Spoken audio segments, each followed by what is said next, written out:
இடும்பாவனம் கார்த்தி இப்படி தமிழ் தேசிய அரசியலுக்கு வந்தீங்க. முதல் தாக்கத்தை ஏற்படுத்தினா அப்படின்னா புதுக்கோட்டை பெருநிலத்தில் வைக்கப்பட்ட ஒரு பதாக நம்மளா ஒரு வரி பணத்தை இனத்தை அளிக்க ஆயுதமா அப்படின்னு ஒரு இது முதல்ல அதான் ஒரு தாக்கத்தை ஏற்படுத்துது.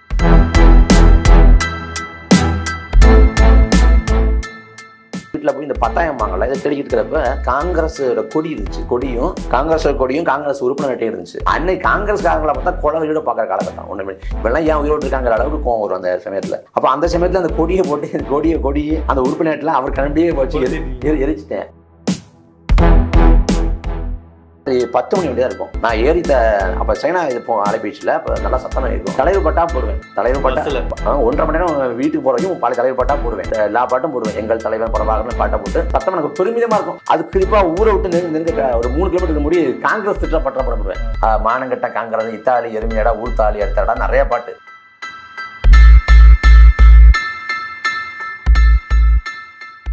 இதுக்கும் பட்டுக்கோட்டைக்கு இது போயிட்டு வர்றோம். முத்துப்பட்டில் ஜிகே வாசம் வந்துட்டு போறேன். அப்ப காங்கிரஸ்காரங்களா வந்து வண்டியில ஏறாங்க. எனக்கு நான் தூங்கிட்டு இருந்தேன். முத்துப்பட்டில் முழிக்கிறேன். பார்த்தா எனக்குன்னா எரியுது. எனக்கு எப்படா காங்கிரஸாரா வரலான்னு நான் அலைபேசியில பாட்டெல்லாம் போட தூங்கிட்டேன். அப்புறம் எடுத்து போட்டு விட்டேன். பாட்டை போட்டோன்னா அவன் மொத்தம் 20 பேர் இருப்பான். அவன் வந்து 20 பேர் இருப்பான். அவன் பாட்டுக்கு முழிக்கிறாங்க. அண்ணன் வந்து காங்கிரஸ் திட்டத்தெல்லாம் போட்டு பாட்டு தலைவர் பாட்டை போட்டு அவெல்லாம் போட்டோன்னா அவங்க சண்டை ஆயிடுச்சு. எது பார்த்து சொல்லிட்டாங்கன்னா வீட்டுக்கு பிள்ளையா இருக்குன்னா இது இல்ல கட்சி அப்படின்னா அப்படியே போயிடு, வீட்டுல இருக்கிற இந்த படத்தை படம் எடுத்துரு அப்படின்னா தலைவர் படம் அண்ணன் படம் தான் வீட்டுல ஒட்டிச்சு.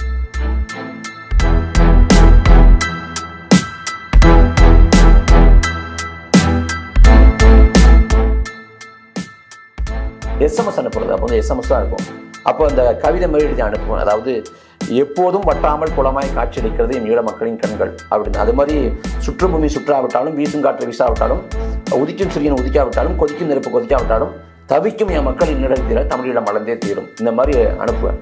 SMS அனுப்புறப்ப அந்த SMS அவர் பகிரப்பட்டு போய் அவருக்கு செய்யும் போது ஈழ தமிழர்கள் இருந்தாங்க. அவர் வந்து அவர் சொல்றாரு, சீமான் வர்றாரு பார்க்க போமா அப்படின்னு இருக்கிறாரு. அண்ணன் பேச என்னால உட்காரவே முடியல. அவ்வளவு இதா இருக்கு. மேடையில ஒரு நாடகம் வராங்க, முத்துக்குமார் நாடகம் யாரும் கட்டுறாங்க. நாடகத்தை பார்க்குறப்ப கண்ணில் தண்ணி ஊற்றிட்டே இருக்கு. அப்படியே அந்த மாதிரி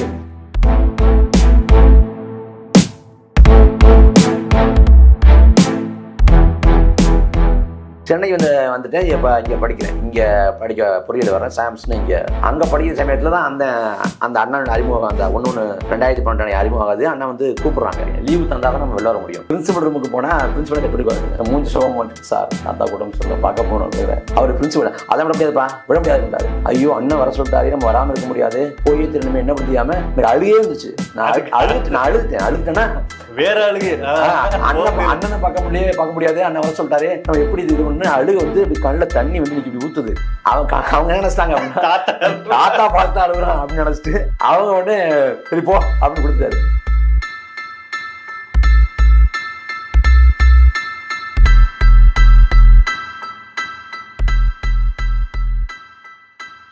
அவ்வளவு கூட்டம் நிக்குது. அண்ணன் முடி பேசணும் இவ்வளவு பேர் இருக்காங்க அப்படிங்கிறப்ப அந்த அனுபவம் வந்து அது ஒரு மாதிரி இருந்துச்சு. கூப்பிட்ட உடனே போய் எங்கள் வளம் அங்கா தமிழ் என்று சங்கையை முழங்க அப்படின்னு பேசிட்டேன். ஆனால் நான் பேசிட்டு இருக்கப்ப வந்து அண்ணன் இங்கே எழுந்துச்சு வந்து இந்த ஒளிவாங்கி சரி பண்ணிட்டு உட்காந்தாங்க. பல நாள் ராத்திரி நினைக்கிறப்ப தூக்கமே வராது. அண்ணன் எழுந்து வந்து நமக்கு பண்ண மெடிக்க செய்யல அப்படின்னு தூக்கமே வராது.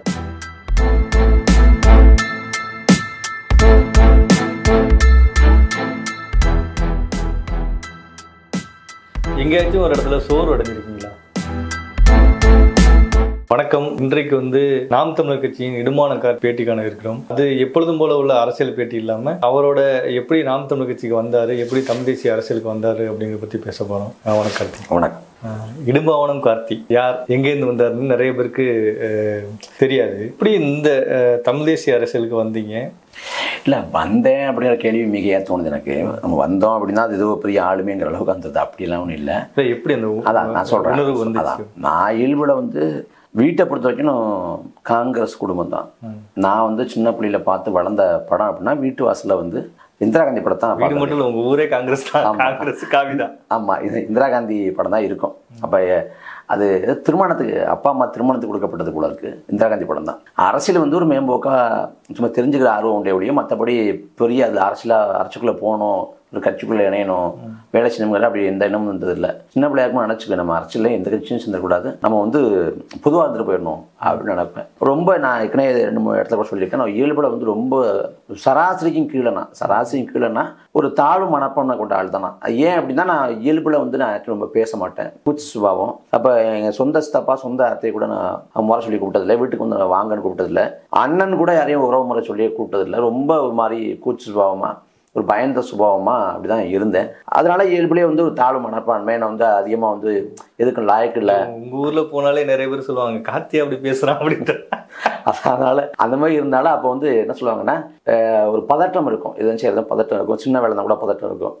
அவருக்கு அப்போ ஒரு கடைக்கு போய் ஜாமான் விடனா கூட எனக்கு இப்போயுமே சில நேரத்தில் இந்த இது உண்டு. கடைக்கு போய் ஜாமான் வாங்குவேன், ஒன்று மீதி காசு வாங்கிட்டு ஜாமானை விட்டு வந்துடுவேன், இல்லை ஜாமானை விட்டு மீதி கேட்குறது தயக்கம். அந்த மாதிரிலாம் ஒரு இயல்பாக இருந்தால ஏன்னா எதுக்கும் லாயக்கில்லைங்கிற மாதிரி ஒரு மட்டம் தட்டுற மாதிரி வார்த்தைகள் வந்து நிறைய ஒரு சில நேரத்தில் அக்கறை கொண்டு வந்திருக்கலாம், சில நேரத்தில் ஒரு ஆதங்கத்தை வெளிப்பாடாக வந்திருக்கலாம். அந்த வார்த்தைகளை கேட்டு இயல்புலேயே வந்து நமக்கு ஒன்றும் லாயக்கு இல்லை போல இருக்குது அப்படிங்கிற மாதிரி தாழ்வு மனப்பான்மை வந்துருச்சு. அதனால் எனக்கு வந்து வாழ்க்கையில் வந்து இதுவாகணும் அதுவாகணும்லாம் எந்த ஆசையும் இருந்ததில்லை. நமக்கு ஒன்றும் தெரியாது, வேதார்த்தமாக ஒன்றும் சொல்லணும்னா எதுவும் தெரியாது. 10வது படிக்கிறப்ப 10வது தொடங்குற காலம், அதாவது அப்போ பார்த்தா ஒரு 2 மாதம் கழிச்சு தெரியும் பப்ளிக் எக்ஸாம் அப்படிங்கிறாங்க. பப்ளிக் எக்ஸாம் ஒன்று இருக்குது. அப்படின்னா பப்ளிக் எக்ஸாம் என்னடா அப்படிங்கிறேன், இது மாதிரி பொது தேர்வு அப்படிங்கிறாங்க. அப்படியா அப்படின்னு. ஏன்னா நான் வந்து 10வது முழுக்க வந்து நான் கிரிக்கெட் தான், எப்பயுமே கிரிக்கெட் தான் ரொம்ப உயிராக இருக்கும், அதனால் கிரிக்கெட் விளையாடிட்டு இருப்பேன். அதனால் நம்ம அதுக்காக கவலைப்பட்டதும் இல்லை, ஒன்றும் இது பண்ணது கிடையாது. 10வது முடிச்சு அதுக்கு முன்னாடி 11வது போகிறப்ப தான் இது சொல்லுவாங்கல்ல, அது இந்த குரூப்புன்னு சொல்லுவாங்கள்ல, மேத்ஸ் குரூப், பயாலஜி குரூப் அப்படின்னு. அப்போயுமே எனக்கு என்னென்ன குரூப் இருக்குன்னு தெரியாது. என் நண்பன் வந்து எடுத்தான், அதை பார்த்துட்டு மேத்ஸ் பயாலஜினா நானும் மேத்ஸ் பயாலஜி. அப்போ வந்து நமக்குன்னு ஒரு தனித்துவம் இல்லாமல் நாம் இதை செய்யணும்னு முடிவு பண்ணாமல் மற்றவங்க சார்ந்தே அவங்க பண்ணுறாங்கன்னா நம்மளும் அதே பண்ணுவோம் அப்படின்னே பழகப்பட்டேன். அப்படியே வளர்ந்தது தான். நான் வந்து என்கிட்ட மாமா முறையில் இருக்க ஒருத்தர் கேட்டார், உங்களுக்கு என்ன மாப்பிள்ளை, உங்களுக்கு பிஇ படித்தா போதும்ல அப்படின்னு கேட்டார். ஐயோ பின்னு சொல்கிறாரு, நம்ம இன்ஜினியரிங் நினச்சிக்கிட்டு இருந்தோம், பின்னு சொல்கிறாரு அப்படின்னு நினச்சிக்கிட்டு இருந்தேன். எனக்கு தெரியாது, எனக்கு அப்போ எதுவும் தெரியாது, எனக்கு தெரியாது. நான் சொல்கிறது 10-11 படிக்கணும்னு நினைக்கிறேன். அப்போ எதுவுமே தெரியாது. அப்படி தான் நான் 12வது படிக்கிறேன். 12வது முடிச்சுட்டு நான் பாலிடெக்னிக் அப்படி போகுது. அப்படி பாலிடெக்னிக் போகிறப்ப பாலிடெக்னிக் எடுக்கிறப்ப எனக்கு வந்து வாழ்க்கையில் 2 பேரை பார்க்கணும்னு ரொம்ப ஆசை. ஒன்று வந்து அப்துல் கலாம்னு, ஒன்று சச்சின். எனக்கு இந்திய பற்று அதிகம், இயல்புல வந்து அந்த இந்திய பற்று அதிகம். கிரிக்கெட் விளையாண்டதுனால சச்சின் ரொம்ப பிடிக்கும். எப்பயுமே கிரிக்கெட்டில் சச்சின் பிடிக்கும், அப்துல் கலாம் ரொம்ப பிடிக்கும். அப்போ வந்து நம்ம அப்போ அலைபேசிலாம் கிடையாது, ஃபோன்லாம் கிடையாது. இருந்தால் கூட நம்ம ஃபோன் என்னைக்கு வாங்குறோமோ அன்னைக்கு வந்து தாயின் மணிக்குடி சொல்லுது ஜெயகந்த் பாடம் வைக்கணும் அப்படின்னு நினச்சிக்கிட்டு இருந்தேன். அவருக்கு எப்போ அந்த இந்திய பற்று, நான் வந்து பாலிடெக்னிக் படித்த சமயத்தில் வந்து அக்னிச்சரர் புத்தகம் இருக்குல்ல, அந்த புத்தகத்தை வாங்கி எல்லாரும் தூங்கின பிறகு அந்த புத்தகத்தை வச்சு நான் சாமி கும்பிட்டுருக்கேன். அக்னிச்சரர் புத்தகத்தை வச்சு சாமி கும்பிட்டது மட்டும் இல்லாமல் அந்த சமயத்தில் அப்துல் கலாமுக்கு வந்து உடம்பு சொல்லாமல் போகுது, நம்ம சாமி கும்பிட்டதால தான் ஏதோ ஆயிடுச்சு போல இருக்குது அப்படின்னு சொல்லி மாதிரி மனசே கண்ணெல்லாம் கலங்கி அந்த மாதிரி ரொம்ப கூச்சு சுபாவம். எனக்கு கடவுள் மேலே வந்து அதீதமான ஒரு நம்பிக்கை உண்டு. இயல்பில் வந்து இந்த மாதிரி தாழ்வு மனப்பான்மை கொண்டு ஒரு பலவீனமாக இருந்தாங்க அப்படின்னா அவங்க கடவுள் அது எப்படியே நம்புவாங்க. இப்போ பகத்சிங் சொல்கிறாரு மனித பலவீனத்தின் வெளிப்பாடே கடவுள் தத்துவங்கிறார். அப்படி எனக்கு அப்போ வந்து கடவுள் நம்பிக்கை உண்டு, ரொம்ப அதீதமான நம்பிக்கை உண்டு. அதாவது பயபக்தியோட கும்பிடுவேன். காலைல போய் சாமி கும்பிட்டு பள்ளிக்கூடத்துக்கு போகிறாங்க அப்படின்னா நான் போயிட்டு வந்து சாமி கும்பிடுவேன். மறுபடியும் வந்துன்னா இப்போ வீட்டில் எங்கே சாமி படம் இருக்கும், அங்கே ஒரு சாமி கும்பிட்றது. அப்புறம் அங்கிட்ட 2 காலண்டர் மாட்டிருக்கும், அங்கே லட்சுமி இருக்குன்னு பிள்ளையார் இருப்பார், அங்கிட்டு கும்பிட போடுறது.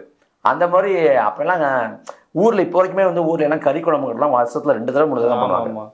தீபாவளி வரிசைக்கு வர்றது, பொங்கல் வரிசைக்கு வர்றது, ஏதாவது ரொம்ப அரிய சந்தர்ப்பம். மிஞ்சி போனால் ஒரு வருஷத்தில் இப்போ ஒரு 7-8ங்கிறதே அரிதாக இருக்கும். மீன் குழம்பு தான் வைப்பாங்க. அப்போ அந்த சமயத்தில் வந்து அந்த கறிக்குழம்பு ஒரு விஷயமா இருக்கும். அப்போ அந்த சமயத்தில் கூட கறிக்குழம்பு சாப்பிடாம நம்ம விட்டுறலாம், ஏன்னா கறிக்குழம்பு சாப்பிட்டா நம்ம சாமி கும்பிட முடியாது, சாமி கோச்சுக்கும் அப்படிங்கிற மாதிரி. அப்போ நம்ம சைவத்துக்கு மாறிடலாம் அப்படின்னு நினச்சிருக்கேன். அது மாதிரி கடவுள் மேலே அதீதமான நம்பிக்கை உண்டு. அப்போ வந்து திருத்துறைப்பூண்டியில் வந்து ஆஞ்சநேயர் கோவில் இருக்கும். அப்போ சனிக்கிழமை ஆனால் இப்போ பள்ளிக்கூடம் படிக்கிற சமயத்தில் காலைல வந்து சாப்பிட மாட்டேன். காலைல சாப்பிடாம ஆஞ்சநேயருக்கு போய் ஆஞ்சநேயர் கோயிலுக்கு சாமி கும்பிட்டு விரதத்தை அங்கே போய் சாமி கும்பிட்டு அர்ச்சனை பண்ணிட்டு வீட்டுக்கு வந்தால் அவரோட விரதத்தை முடிப்பேன். அந்த அளவுக்குலாம் கடவுள் நம்பிக்கை, அதீதமான ஒரு கடவுள் நம்பிக்கை. யாரும் வந்து சாமியை பற்றி தப்பாக பேசினா கோவம் வந்துடும். தப்பாக பேசுகிறான்னா அதாவது என்ன சொல்கிறது, அவர் அலட்சியப்படுத்தினா அப்படி கோவம் வந்துடும். இப்போ சாமி டாலர் போட்டிருக்காங்கன்னு வச்சுக்கோங்களேன், டாலர் போட்டு அசைவம் சாப்பிட்டு டாலர் போட்டாலும் திட்டுவேன், நீ அசைவம் சாப்பிட்டு எப்படா டாலர் போடலாம் அப்படிங்கிற மாதிரிலாம் இருந்துச்சு. அந்த சமயத்தில் நான் பாலிட்டியம் படிக்கிற சமயத்தில் நான் இயல்பான ரொம்ப சராசரியான இதுக்கு கீழே தான் நான் அப்படி இருந்தேன், ரொம்ப சராசரியும் கீழே தான். அப்போ பாலிட்டியம் படிக்கிற சமயத்தில் தான் வந்து இந்த 2009 ஈழப்படுகொலை அந்த சமயத்தில் வந்து அது பெரிய ஏதோ தாக்கத்தை ஏற்படுத்திருச்சு. நான் சரியாக சொல்லணும் அப்படின்னா முத்துக்குமாரனை இறந்து போகிறாரு. முத்துக்குமாரனை இறந்து போய் பள்ளி கல்லூரிக்கு வந்து கருணாநிதி விடுப்பு விடுறாரு. அவர் விடுப்பு விட்ட பிறகு அப்போ வந்து நமக்கு நம்ம ஹாஸ்டலில் உட்காந்து நான் ரெக்கார்ட் நோட் எழுதிட்டு இருக்கேன். அப்போ ஒரே ஒரு நண்பன் ஒடியாந்து வந்து இது மாதிரி அவன் பட்டுக்கோட்டை மொழி நாட்டத்தை சொல்கிறான், ஆளு இந்த மாதிரி லீவா யாரோ இலங்கை தமிழரான் யாரோ தீக்குளிச்சிட்டானா அப்படிங்கிறான். என்னடா சொல்கிறேன் அப்படின்னா, இப்போ தீக்குளிச்சிட்டா ஒருத்தர் இறந்து போயிட்டானாங்கிற கூட அப்போ நம்ம யோசிக்கல. அப்போ வந்து லீவா அப்படியாடா அப்படின்னு நோட்டை மடித்து வச்சுட்டு கட்டிலேருந்து கீழே இறங்கி உட்காந்து பேசிட்டு இருக்கேன். ஊருக்கு போனால் ஜாலியாக இருக்கும். அப்போ தான் வந்து பள்ளிக்கூடத்தை விட்டுட்டு வேற ஊருக்கு படிக்க வரதால வீட்டில் புரிஞ்சுக்கிட்டே இருக்கேன், வீட்டுக்கு எப்படா போகலாம் அப்படின்னு. அப்போ வீட்டுக்கு போகலாம், கிரிக்கெட் விளையாடலாம், அந்த மாதிரி இருந்துச்சு. அப்போ விடுமுறை விட்டாங்க, சொன்னது கூட விடுமுறை விட்டாங்க. அங்கே இந்த ₹1 இது இருக்குல்ல, ₹1 காசு போட்டு பேசுகிறோம்ல, அடிச்சு நான் ஊருக்கு அடிச்சு சொல்கிறேன், அண்ணன்ட்டெல்லாம் சொல்கிறேன், ஊரில் அண்ணன்ட்டெல்லாம் வர்றேன், கிரிக்கெட் விளையாடுவோம் அப்படின்னு சொல்லி சொல்கிறேன். அதே போல் ஊரில் போய் கிரிக்கெட் விளையாடுறோம். அப்போ அந்த சமயத்தில் முதல் தாக்கத்தை ஏற்படுத்தினது அப்படின்னா, புதுக்கோட்டை பேருந்து நிலையத்தில் ஒரு வைக்கப்பட்ட ஒரு பதாகை. அந்த பதாகையில் வந்து அது என்ன வார்த்தை அப்படின்னு சரியாக உள்ள இதான் பொருள், தமிழா உன் வரிப்பணத்தை இனத்தை அளிக்க ஆயுதமா அப்படின்னு ஒரு இது முதல்ல அதான் ஒரு தாக்கத்தை ஏற்படுத்துது. அந்த இறந்த அப்ப நீங்க அந்த சமயத்தில் முத்துக்குமாரன் இறந்து போன சமயத்தில் அவங்க அந்த ஈழப்பொருள் இறந்துகிட்டு இருக்கப்ப நமக்கு தெரியல. இப்போ இன்னைக்கு மாதிரிலாம் இணையெல்லாம் அவ்வளோ கிடையாது. அன்னைக்கு ஒரு பதாகை வைக்கப்பட்டிருக்காது தான் ரொம்ப அந்த வார்த்தை வந்து இனம் புரியாத உணர்வு வருது. அது இன உணர்வுன்னு அப்போ நமக்கு தெரியல. எனக்கு இயல்புலே வந்து ஒரு சென்சிட்டிவாக வந்து இலகுவான மனசுனால அது என்ன அப்படின்னு கேட்குறப்ப அது இவ்வளோ பேர் செத்துட்டாங்க, இவ்வளோ பேர் கொண்டிருக்காங்கன்னு தன்னால் தாங்கவே முடியல. இவ்வளோ பேர் செத்துட்டாங்களே, இவ்வளோ மக்கள் செத்துட்டாங்களே, அப்போ இவ்வளோ மக்கள் சாகிறப்ப ஒரு கடவுள் கூட வந்து காப்பாற்றலையே அப்படின்னு ஒரு கடவுள் மேலேயே ஒரு விருப்பம் வருது. அப்போ வந்து தேனிசி செல்லப்பாயோட ஒரு பாட்டு ஒன்று, இல்லாத கடவுளை இருக்குங்கிறான், இருக்கிற தலைவரை இல்லைங்கிறான் அப்படின்னு ஒரு பாட்டு வரும். அந்த பாட்டை அது அப்போ வந்து இந்த அதுக்கு பிறகு வந்து சைனா ஃபோனும்பாங்களா, அதை தான் வச்சுருந்தேன். அதை போட்டு இந்த பாட்டை நான் கேட்டே இருப்பேன். அந்த பாட்டை கேட்டே இருக்கப்ப ஒரு இடத்துல கடவுள் மேலே இந்த ஒரு வெறுப்பு இருந்து கடவுள் மறுப்பாயிடுச்சு. அதோட கடவுள் நம்பிக்கை போயிடுது. எனக்கு கடவுள் நம்பிக்கை போனது காரணம் வந்து பெரியார் கிடையாது, ஈழ்படி ஈழப்படுகையில் எனக்கு அந்த கடவுள் நம்பிக்கை அதோட போயிடுது.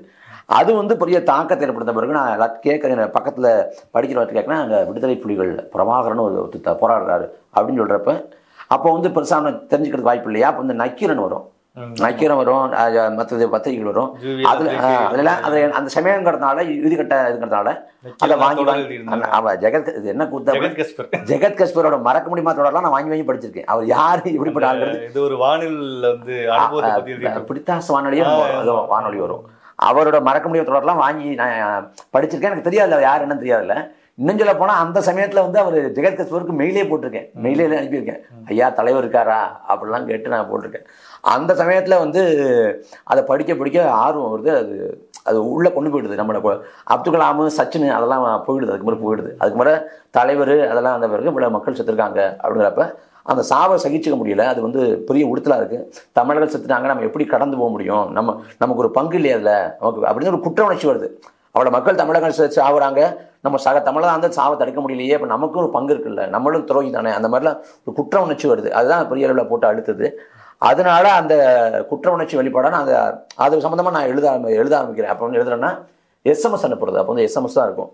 அப்போ அந்த கவிதை மாதிரி எழுதி அனுப்புவேன். அதாவது எப்போதும் வட்டாமல் குளமாய் காட்சியளிக்கிறது என் ஈழ மக்களின் கண்கள் அப்படின்னு. அது மாதிரி சுற்றும் பூமி சுற்றாவிட்டாலும், வீசும் காற்று வீசாவிட்டாலும், உதிக்கும் சூரியன் உதிக்காவிட்டாலும், கொதிக்கும் நெருப்பு கொதிக்காவிட்டாலும், தவிக்கும் என் மக்களின் நிழல் தீர தமிழீழம் மலர்ந்தே தீரும். இந்த மாதிரி அனுப்புவேன்.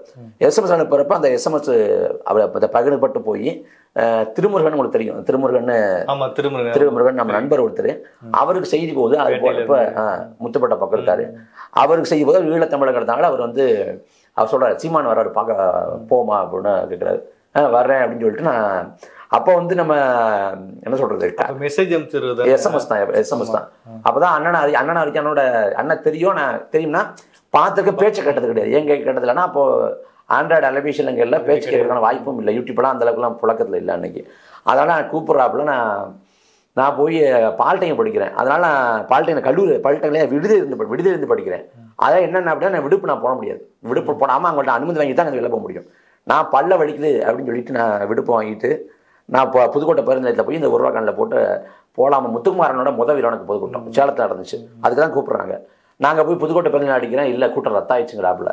ஐயோ நம்ம லீவ் வேறு வாங்கிட்டோமே அப்படின்னாப்ப பரவாயில்ல பரவாயில்லன்னு திரும்ப போயிட்டேன். அவங்க ஆசிரியர்களுக்கு வந்து பரவாயில்ல லீவெல்லாம் வாங்கிட்டு திரும்ப வந்துட்டானே அப்படின்னு சொல்லி விட்டாங்க. அடுத்த வாரம் மறுபடியும் விடுப்பை வாங்கிட்டு லீவை வாங்கிட்டு அடுத்த வாரம் அப்போ எனக்கு கடந்த நம்பிக்கை இருந்துச்சு. நான் வந்து அப்போ திருச்சியில் அவரை பார்க்குறேன். திருச்சியில் போய் திருச்சி உச்சிப்பிள்ளார் கோயிலுக்கு போய் சாமி கும்பிட்டு அங்கே பட்டை அடிச்சுக்கிட்டு டாலர்லாம் வாங்கி கழுத்தில் மாட்டிக்கிட்டு அப்படிதான் முதல்ல அந்த முத்துக்குமார் வீரனுக்கு கொடுத்து போகிறேன். அவர் அழைச்சி போகிறார். அண்ணன் பேச்சு அப்போ முதல்ல அப்போ தான் கேட்குறோன்னா அது சேலத்தில் முத்துக்குமாரனோட வீரனுக்கு பொதுக்கூட்டம். அதாவது என்ன இதுன்னா முத்துக்குமாரோட சாவில் வந்து தாக்கத்தை ஏற்படுத்துது. முத்துக்குமார் வீரனுக்கு பொதுக்கூட்டம் நான் போய் கலந்துக்கிறேன். அப்போ கலந்துக்கிறப்ப அண்ணனோட பேச்சு மோதத்தில் கேட்குறப்ப அது அந்த வேஸ்ட்டாக கேட்குறப்ப அது ஏற்பட்ட தாக்கத்தெல்லாம் விவரிக்க முடியாது. அது அவ்வளோ பெரிய தாக்கத்தினால அண்ணன் பேச என்னால் உட்காரவே முடியல. அவ்வளோ இதாக இருக்குது. மேடையில் ஒரு நாடகம் வரங்களா முத்துக்குமார் நாடகம் அரங்கேற்றுறாங்க. நாடகத்தை பார்க்குறப்ப கண்ணில் தண்ணி ஊற்றிட்டே இருக்குது. அப்படியே அந்த மாதிரி அது தாக்கத்தை ஏற்படுத்துது. அப்படியே கட்சி இதில் அப்படியே இணைஞ்சு அப்படியே கட்சி ஊரில் உறுப்பினாக இருந்து ஒரு தமிழ் கொடி வழின்னு ஒரு புத்தகம் வந்துச்சு. இப்போ கூட தமிழ்லேருந்து ஒரு ஐயா இருக்கார், ஒரு அண்ணன் இருக்கார், அவர் நடத்தினார். அப்போ நான் வந்து கொஞ்சம் ஆர்வமாக நிற்கிறத பார்த்துட்டு அவர் கேட்டார் என்கிட்ட வந்து இந்த புத்தகத்தை விற்கிறியா அப்படின்னு கேட்டார். விற்கிறேன், எனக்கு ஒன்றும் இல்லை அப்படின்னு. நான் புத்தகம் விற்றேன். அவர் இந்த நீ புத்தகம் கொடுத்துருக்கேன், உனக்கு காசு ஒரு புத்தகத்துக்கு 2 ரூபா விட்றேன்னு சொல்லி 100 ரூபா 2 ரூபா காசு கொடுத்தாரு. பெரிய காசாக இருந்துச்சு எனக்கு. நம்ம அதை எதிர்பார்த்துலாம் கூட காசு கொடுத்தாரு. நம்ம வந்து நம்ம கடமை ஏதாவது செய்கிறோம். நம்ம மற்றவங்களோட விட நம்ம கூடுதலாக செய்யணுங்கிற ஒரு கடமை. அது போய் நான் பாலிட்டிக் படிக்கிறப்ப கூட நானே வந்து யார் இந்த பிரபாகரன் அப்படின்னு போய் ப்ரொவிஷனில் போய் டச் பண்ணி, இல்லை யார் அந்த விடுதலை புலிகள், யார் அந்த சீமா அப்படி டச் பண்ணி அதை பிரிண்ட் எடுத்து அப்போ 150 ரூபானா 150 ரூபா பிரிண்ட் எடுத்து பட்டுக்கோட்டை பஸ் ஸ்டாண்ட்லாம் கொடுத்துருக்கேன். பட்டுக்கோட்டை பஸ் ஸ்டாண்ட்லாம் கொடுத்துருக்கேன். அந்த மாதிரி ஒரு ஆர்வம் இருந்துச்சு நமக்கு. அதெல்லாம் கூச்சப்படாமல் நம்ம இனத்துக்கான பணி செய்யணும் அப்படின்னு. அதனால் புத்தகத்தை விற்றுக்கிட்டு இருப்பேன். அவர் கேட்குறப்ப நீ புத்தகம் எழுதியா அப்படின்னு, புத்தகத்தை எழுதுறியா கேட்குறாப்புல. எழுதுறேன் அப்படின்னு சொல்கிறேன். அப்போ நான் வந்து அண்ணனை பற்றி யார் இந்த சீமா எழுதியிருந்தேன், யார் இந்த விடுதலை புலிகள் எழுதியிருந்தேன். அந்த கட்டுரை வந்து அண்ணன் படிக்கிறாங்க. அப்புறம் வந்து நாம் தமிழர் கட்சி சேர்ந்தவங்க எப்படி இருக்கணுங்கிறது போல் ஒன்று எழுதுறேன் என் பார்வையில். அது எழுதுனா அண்ணன் படிக்கிறாங்க. படிச்சுட்டா யார் இந்த தம்பி அப்படின்னு கேட்டு வர சொல்கிறாங்க. இப்போ நாளைக்கு வந்து நான் பேச்சு கொண்டு டிசம்பர் 31. நாளைக்கு வந்து 2023 தான், 23 1/1/2012 அன்றைக்கி தான் முதல்ல அண்ணனோட சந்திப்பு. அப்படின்னா 2012 11 வந்து இப்போ கட்சியில் இருந்தேன். ஆனால் அறிமுகம் கிடையாது. 2011 அந்த பேராவணி கூட்டத்துக்குலாம் போனீங்க? பேராவணி கூட்டத்துக்கு போனாலாம் நம்ம யாருக்கு எனக்கு தெரியாது. கட்சியில் ஒரு உறுப்பினர். மற்றபடி கூட்டத்துக்கு ஒரு ஆர்வமாக நமக்கு ஒரு உணர்வு. யார் நம்ம கவனிக்கலாம் அங்கீகாரம் பண்ணுறாங்க, நம்ம ஏதோ பண்ணிட்டோம் அப்படிங்கிற மாதிரி ஒரு உணர்வு. அப்போலாம் நம்ம யாருக்கும் தெரியாது. அண்ணன் அறிமுகம் ஆலை. அந்த முத்துக்குமார் அண்ணன் கூட்டத்துக்கு கூட்டத்துக்கு சேலத்துக்கு போனப்பே அறையில் போய் அண்ணன் கைவிடுக்க வாய்ப்பு கிடைச்சிச்சு. ஆனால் அறிமுகம் கிடையாது. 1/1/2012 அன்னைக்கு தான் அண்ணன் வந்து அண்ணன் போய் இங்கே கட்சியில் வந்து அண்ணன் பார்க்குறேன். அப்போ அண்ணன் என்ன தர்றாங்க, என்ன கொடுக்குறாங்க. அதுக்கு பிறகு ஒரு நாள் அண்ணன் கூப்பிட்றாங்க. அண்ணன் கூப்பிட்டு இது மாதிரி மாணவ பாஸ்டா போட்டால் செய்வியா அப்படின்னு கேட்குறாங்க. செய்கிறேண்ணே அப்படின்னு சொல்கிறேன். அதுக்கு பிறகு ஜனவரி 25 தான் மொழிப்போர் நாள் அன்றைக்கி தான் மாணவ பாஸ்டா தொடங்கப்படுது. தொடங்கப்படுறப்ப நான் அங்கே போகிறேன். அங்கே போனப்போ காலையிலே போயிட்டேன். சிதம்பரத்துலாம் சொல்கிறாங்க. சிதம்பரத்துக்கு காலையிலே போயிட்டேன். அது போனது பெரிய கூத்து. என்னென்னா அப்போ நான் வந்து இங்கே சென்னையில் படிக்கிறேன். பாலிட்டி முடிச்சு சென்னை வந்துட்டேன். நான் சென்னை வந்ததுக்கு வந்து முதல்ல பாலிட்டி முடிச்சுட்டு எனக்கு மனதே மாறிடுச்சு. நான் படிக்கல, நான் வேலைக்கு போகிறேன் அப்படின்னு. இவன் போனால் கட்சி கொஞ்சம் சொந்தமாக இருக்க வேலை செய்யலாம் அப்படிங்கிறதுனால நான் படிக்கலைங்க. இல்லைடா நீங்கள் படிக்கணும் அப்படின்னு சொல்லி தள்ளுறாங்க. சரின்னு பொறியியல் போகலாங்கிறப்ப நம்ம சென்னைக்கு போனால் அண்ணன்லாம் பார்க்கலாம் அப்படின்னு என்ன இருந்துச்சு. நான் சத்தியமாக சென்னை வரப்படுத்து அண்ணனை பார்க்கலாம் கட்சிக்கு போகலாம், அண்ணன் சென்னைலாம் இருக்காருன்னு நமக்கு தெரியும். அதனால் அந்த மனம் தான் நமக்கு. சென்னை வந்துட்டேன். இப்போ இங்கே படிக்கிறேன். இங்கே பொறியியல் வரேன். சாம்ஸ்னு இங்கே புதுக்கோட்டை பெரியபாளையம் பக்கம். அங்கே படிக்கிற சமயத்தில் தான் அந்த அண்ணன் அறிமுகம், அந்த 1/1/2012 அறிமுகம் ஆகுது. அண்ணன் வந்து கூப்பிட்றாங்க. அண்ணன் அங்கே வர சொல்லிடுறாங்க சிதம்பரத்துக்கு. வர சொன்னால் அப்போயும் நான் விடுதலை இருக்கேன், ஹாஸ்டல் இருக்கேன். லீவு தந்தால் தான் நம்ம வெளில வர முடியும். அதனால் என்ன பண்ண தெரியல, நம்ம கொடுக்க மாட்டாங்க. அப்போ என்னென்னா எங்கள் சீனியர் இருக்கார், சீனியர் நண்பர். அவர் பிரேமனு பேர். அவர்கிட்ட சொல்லி வார்டனுக்கு வந்து குரலை மாற்றி பேசி தாத்தா உடம்பு சரியில்லை அப்படின்னு சொல்லி சொன்ன உடனே நாங்கள் சாப்பிட்டுட்டு இருக்கோம். உட்காந்து சாப்பிட்டுட்டு இருக்கோம். கேண்டீனில் உட்காந்து சாப்பிட்டு இருக்கோம். வார்டன் வந்தோடனே உங்கள் தாத்தா உடம்பு சரியில்லை. டப்புனு சீப்பு வந்துச்சு. ஐயோ சீப்பு வந்தோடனே சமாளிச்சுக்கிட்டு அவர் கையெழுத்து போட்டு கொடுக்குறாப்புல. இது மாதிரி அந்த லீவுக்காக ஃபார்மில் அவர் கையெழுத்து போட்டார். அப்போ கச்சோடி அப்புறம் பிரின்சிபல் போடணும். சரி கச்சோடியை பார்க்க போகிறேன். கச்சோடி பார்க்க போனால் ரூமில் கச்சோடி இல்லை. கச்சோடியிலன்னு பார்த்தா பிரின்சிபல் ரூமுக்கு இருக்காருன்னு சொல்கிறாங்க. பிரின்சிபல் ரூமுக்கு போகிறேன். பிரின்சிபல் ரூமுக்கு போனால் பிரின்சிபலை கச்சோடிக்கு வந்துருங்க. மூஞ்சி சுகம் சார் தாத்தா உடம்பு சரியில்லை பார்க்க போகணும் அப்படிங்கிறேன். அவர் பிரின்சிபல் அதை விட முடியாதுப்பா, விட முடியாதுன்றாரு. எனக்குன்னா என்ன பண்ணுறேனே புரியல. ஒன்று திகச்சு போய் ஐயோ அண்ணன் வர சொல்லிட்டாரு, நம்ம வராமல் இருக்க முடியாது, போய் திரும்ப என்ன பண்ண எனக்கு அழுகே இருந்துச்சு. நான் அழுதுட்டேன்னா வேற அழுகு. அண்ணனை பார்க்க முடியாது, அண்ணன் வர சொல்லிட்டாரு, நம்ம எப்படி இது பண்ணு அழுகு வந்து இப்படி கண்ணில் தண்ணி வந்து இன்னைக்கு இப்படி ஊற்றுது. அவங்க என்ன நினைச்சிட்டாங்க அப்படின்னா தாத்தா பார்த்து அழுகுறான் அப்படின்னு நினைச்சிட்டு அவங்க உடனே சரி போ அப்படின்னு கொடுத்தாரு. அப்புறம் தொடர்வண்டியை மத்திய இங்கே தொடர்வண்டியை குளிமூரில் பிடிச்சி சிதம்பரத்துக்கு காலையிலே போயிட்டேன். போய் அங்கே அந்த அரசு இதிலே குளிச்சுட்டு அன்றைக்கி கடலீவு பண்ணலாம் இருக்காங்க, சாகுடமை எல்லாம் இருக்காங்க. எனக்கு அவங்கள தெரியும், என்ன அவங்களுக்கு தெரியாது அப்போ அந்த சமயத்தில். அதனால் எங்களை இப்படிலாம் அங்கே சுற்றிட்டு சாயங்காலம் வந்து கூட்டம் ஆரம்பிச்சா பறவை அடிக்கிறாங்க, நிகழ்வுலாம் பண்ணுறப்ப எனக்கு யாரையுமே எனக்கு தெரியல. அதனால் நான் பாட்டுக்கு நின்றுருந்தேன். அப்புறம் வழக்கம் போல் நம்ம ஏதாவது வேலை செய்வோம்ட்டு அந்த புத்தகம் இருந்துச்சு, புத்தகம் வித்துக்கிட்டு இருந்தப்ப அன்புத்தனசனை வந்து கூப்பிட்டாரு, அலைபேசியில் கூப்பிட்டு மேடைக்கு வா அப்படின்னாரு. மேடைக்கு வந்தோடனே மேடை ஏறி பார்க்குறேன். மேடை இவ்வளோதான் இருக்கும், இப்படி தான் இருக்குமா, இவ்வளோ உயரமாக இருக்குமா? அப்போ மணிவண்ண ஏழாம் அந்த கூட்டத்தில் இருந்தாங்க நினைக்கிறேன். அப்படி அந்த கூட்டத்தில் அறிவுப்படுத்தின பிறகு திரும்ப இங்கே பாப்பா விடுதலாக இருந்தேன், விடுதியை விட்டு வந்துட்டேன். முதல் வருஷம் வந்து திரும்ப செங்குன்றத்தில் இருந்தேன். அதுக்கு பிறகு அண்ணனுக்கு வந்து என் முகம் வந்து அண்ணனுக்கு ஞாபகம் இல்லை, என்ன தெரியும் உங்களுக்கு, அண்ணனுக்கு முக ஞாபகம் இல்லை, நானுக்கிட்ட போகிறதில்ல, அதனால் பெரிய இது இல்லை. ஏதாவது செய்தி மட்டும் எப்போ செய்தி மட்டும் போடுவேன். அதுக்கு பிறகு ஒரு வருஷம் நான் உறுப்பினராக இருந்தேன். எங்கள் கூட்டத்துக்குலாம் போவேன். கூட்டத்தில் வந்து நான் இப்போ எல்லாருமே பேசுகிறாங்கல்ல, அப்போயே பேசுகிறப்ப வந்து நான் அவங்க பேச்செல்லாம் உட்காந்து கேட்டுருப்பேன். பேச்சை உட்காந்துட்டு நான் பாட்டுக்கு போய் இதுக்கு விடுதிக்கு போடுவேன். அப்படி இருக்கிற சமயத்தில் வந்து ஒரு இடத்துல நமக்கு தோணிச்சு, நமக்கு வந்து நம்ம உண்மையிலேயே மாநில பொறுப்பாளர் நம்ம போட்டாங்களா, நம்ம இது பிரமையாக இருக்குமா, அந்த மாதிரி குழப்பம் வந்துருச்சு. அதுக்குறப்ப இப்போ தேவாண்ணன் இருந்தார், தேவாண்ணன் இறந்து போயிட்டாரு, தேவாண்ணன் இருந்தார். அதுக்கும் பிறகு அந்த வருஷத்தோட டிசம்பர் 2012 டிசம்பர் கடைசியில் வந்து அப்துல் ரவுஃப் அண்ணாவோட கூட்டம் வர்றப்ப யாராவது மாணவ பாஸ்டர்பாக பேசணும் அப்படின்னு சொல்கிறாங்க. அப்போ யார் பேசுங்கிறப்ப பேசணுன்றப்ப நான் பேசுகிறேனே அப்படின்னு நானும் சொல்கிறேன். எனக்கு பேச ஆர்வம் இருந்துச்சு. அதாவது அதில் உணர்வழிச்சிருந்தாலும் நம்ம பேசணும், நம்ம செய்திகளை கொண்டு போய் சேர்க்கணும். ஏன்னா நம்ம வந்து போர்க்களம் அப்படின்னா இந்த காலத்தில் வந்து முதன்மையான ஆயுதம் வந்து பேச்சு தான் அப்படிங்கிறதால பேசணுங்கிறது. என் சுபாவத்துக்கு அதுக்கு சம்மந்தமே இல்லைன்னா கூட நான் பேசணும்னு இருந்துச்சு. அப்போ நாம என்ன பண்ணுறோம் அப்படின்னா, நம்ம எனக்கு யாரை பார்த்துன்னா அண்ணனை பார்த்து அவர் அடிக்கடி சொல்லுவார்ல, பேச்சு தான் நம்மளோட ஆயுதம். அண்ணனை பார்த்தே கற்றுக்கிட்டு, அண்ணனை பார்த்தே முடிச்சா கற்றுக்கிட்டு, நம்ம கழிவறையில் கழிவறைகளில் அங்கே போகிற கண்ணாடி இருக்கும், அந்த கண்ணாடிக்கு தண்ணியை தந்து விட்டு கண்ணாடியை பார்த்து பேசி அப்படியே அங்கே பழகிறது. அது மாதிரி விடுதலை இருக்கிறப்ப கூட யார் இல்லைன்னா இந்த தனியாக வந்து இந்த பேசி பார்த்து பேசி பார்த்துருக்கேன். பேசி பார்த்த பிறகு அதுக்கு பிறகு அந்த கூட்டம் ஆரம்பிக்குது. மணி ஆகிட்டே இருக்குது. அவர் தேவாண்ணா சொல்கிறார். அவர் தேவாண்ணா வந்து அவர் இன்னைக்கு இல்லை, இறந்து போயிட்டாரு. நான் நினைவுன்னு நினைக்கிறேன். அவர் வந்து மாணவ பாஸ்டர் இருக்காங்க, பேசினா முகம் அடையாளப்பட்டுரும், இப்போ நம்மளை விட கொஞ்சம் எல்லாருக்கும் அடையாளப்பட்டுருவாரெலாம் அவர் நினைக்கல. அவர் என்னன்னா நீ பேசு அப்படின்னு சொல்லி, உனக்கு தைரியமாக இல்லைன்னா கொஞ்சம் இதாச்சுன்னா நீ அந்த போடியத்தை பிடிச்சிக்க அப்படின்னு சொல்லி நான் ஊக்கப்படுத்துவார். அது மாதிரி ஒரு கூட்டத்தில் அழைச்சிட்டு போய் இந்த கூட்டத்தில் மாணவ பாஸ்டரப்பா யாராவது பதிவு பண்ணணும், நீ பதிவு பண்ணு, நீ பேசு அப்படின்னு அவர் அவர் நினச்சதே கிடையாது. இன்னைக்கு இல்லை, இறந்து போயிட்டாரு. ஆனால் நினச்சி பார்க்குறேன், அவர் வந்து நம்ம கட்சி மாணவ பாஸ்டரை நம்ம பாசன தலையுடைய சுயநலமாக அவர் இருந்தது கிடையாது. அந்த மாதிரி தேவாண்ணா அந்த மாதிரி அதில் வந்து கூட்டம் ஆரம்பிக்கும் போது நேரம் ஆக பேசாமல் அடுத்த கூட்டத்தில் பேசுன்னு சொல்லிடலாமா, இன்னைக்கு ஒரு நாள் இது விளக்கு வாங்கிக்கலாமா அப்படின்னு நான் இருக்கேன். எனக்கு என்ன சொல்கிறது, ஐயோ ஒரு மாதிரி இருக்கு அப்படின்னு தனியாக போயிட்டுருக்கேன். ஒரு ரொம்ப இதாகிடுச்சு. கூட்டம் ஆரம்பிச்சு படன்னு இருக்கு, நம்ம படன்னு இருக்கு. ஏன்னா மேடை ஏறின பழக்கமே இல்லை.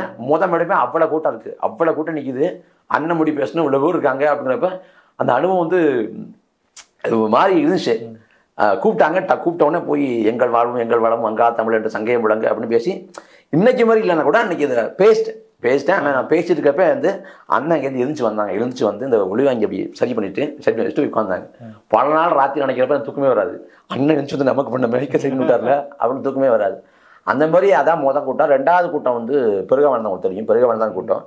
அந்த கூட்டத்தில் வந்து எனக்கு அப்போல்லாம் என்னென்னா எந்த செய்தியை சொல்லணும், இப்போ எது பிரச்சனை, எது சொல்லணும், இந்த மேடைக்கேற்ற பேச்சு எது அப்படிங்கிறது தெரியாதனால நம்ம வந்து அந்த மாதிரி நாத்தியமே பேசி என்னென்னமோ பேசிட்டேன். அபத்தமாக பேசினா கூட நாத்தியம் பேசி இதை பேசிட்டேன். அது பேசின பிறகு எனக்கு நிறைவு இல்லை, அந்த கூட்டம் நிறைவு இல்லை. அப்புறம் வந்து தண்டையார்பட்டியில் வந்து ஒரு கூட்டம், மொழிப்போரான கூட்டம், அடுத்த மொழிப்போரான கூட்டம் தண்டையார்பட்டியில் நடக்குது. அந்த கூட்டத்தை பேசுகிறேன், பரவாயில்லன்னு. அதுக்கப்புறம் பட்னி போராட்டம் எங்கன்னா புதுச்சேரியில் ஈழப்படுகொலை எதிராக பட்னி போராட்டம் நடக்குது. அதில் பேசுகிறப்ப மொத்தம் ஒரு 10 நிமிஷம் தான் பேசியிருப்பேன் வச்சுக்கோங்க. 10 நிமிஷம் பேசியிருப்பேன். கொஞ்சம் தடுமாற்றமாக ஒரு பதட்டமாக இருக்கான் அப்படின்னு தெரிஞ்சிடும். அது அந்த அளவுக்குலாம் இந்த சூழல்லாம் இருக்கும்போது அவங்க வீட்டில் அவங்க ஊரில் வந்து காங்கிரஸோட கவுன்சிலர், காங்கிரஸ் தான் கடுமையாக இருப்பாங்க, பாஜக தான் கடுமையாக இருப்பாங்க. உங்கள் ஊரில் என்ன மாதிரி எதிர்ப்பு? சொல்லிடுறேன் இதை முடிச்சிடறேன். அது மாதிரி அந்த கூட்டத்தில் பேசுகிறப்ப பேசிட்டு பிறகு அடுத்து தேவானனும் நானும் அண்ணனை பார்க்க அலுவலகத்துக்கு வர்றோம். நிகழ்வு முடிச்சுட்டு வர்றப்ப கீழே காருக்கிட்ட நிற்க வச்சு அண்ணன் திட்டுறாரு, உனக்கு நம்ம மேடையில் பேச உனக்கு என்னடா தாய்க்கும், எதுக்கு பயப்படுற? ஒரு வார்த்தை கூட அதை என்ன சொல்லுவாங்கல்ல ஆங்கிலத்தில் டீ கிரேடுமாங்கல்ல, ஒரு வார்த்தை கூட குறைச்சி சொல்லல. என்ன சொல்றது, என்ன யாருமே என்ன சொல்றது, எனக்கு 5000 ரூபா காசு கொடுத்து போய் பக்கத்து ஊரில் கொடுறாங்க கூட நான் நம்ப மாட்டேன் ஊரில். ஆனால் என்னை யாருமே அப்படி நம்பினதில்லை, மேலே அவ்வளோ நம்பிக்கை வச்சதில்லை. ஏன்னா உயர்வாக நான் வாழ்க்கையில் வந்து உயர்வாக யாரும் பேசின மாதிரி பேசினா ஞாபகம் இல்லை. ஒரு பாராட்டம் அங்கீகாரமே கிடைச்ச மாதிரிலாம் எனக்கு ஞாபகம் இல்லை. அண்ணன் வந்து நான் நம்பினார். அண்ணன் வந்து போட்டா மாநில மாணவ பாசு பொறுப்பு செய்வான்னு நம்பினார். அண்ணன் வந்து நான் எழுதுவேன் அப்படின்னு தான் அண்ணன் வந்து என்ன பொறுப்படப்பட்டேன், நான் எழுதுவான் நல்லா எழுதுவான் அப்படின்னு. ஆனால் என்ன சொல்கிறது ஒரு விபத்து போனால் பேச்சாளர் ஆகிட்டேன். அப்போ அதுக்கும் பிறகு மேடையில் பேசி கற்றுக்கிட்டு இன்றைக்கி வரைக்கும் ஒரு பிரச்சனை இல்லைன்னு நினைக்கிறேன். அதே மாதிரி நீங்கள் ஊரில் கேட்டீங்க, ஊரில் என்ன அப்படின்னா தொடக்கத்தில் வந்து 2011 சமயத்தில் வந்து அப்போ காங்கிரஸ் ஈழப்படுவில் காங்கிரஸ் மீது கோவம் இருந்துச்சு, எல்லாருக்கும் கோவம் இருந்துச்சு.